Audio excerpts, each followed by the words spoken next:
how to crave your goals. And let me explain to you how CRAVE came about. When I first wrote my book in 2006 and started speaking to companies and business associations about these principles, I used to cover all 10 principles from the book. They were all great principles, principles like defining your life purpose and staying present and embracing prosperity. And they've all been around forever. I've just packaged them in a way to make them easier to implement in today's workplace. But what happened would be that even though my audiences seemed to be pretty inspired, they were often somewhat overwhelmed.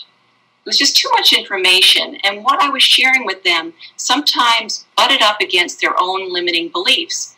So I thought, well, let me do this differently. Let me just focus on 5 of these principles, and then, boy, if I could come up with an acronym to make it easy to remember and to practice and to share with others, and if it could be a juicy, emotion-packed acronym, even better. That's where CRAVE came in. And when you crave your goals, you really want these goals with your whole heart and soul.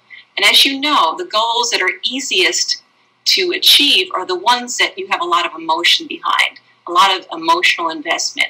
And so that's where CRAVE came in.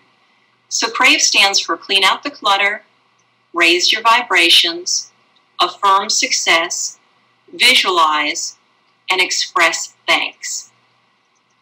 And in that sheet that I gave you, you have just a little bit of space for each one. So I encourage you to take even more notes, because what I'm sharing with you deserves to be reflected on. This is important information that you need to take time to digest. So it might be tomorrow morning when you wake up, or next week when you're speaking with a friend or a colleague, and you'll have that aha moment of, oh, that's what Tricia was talking about.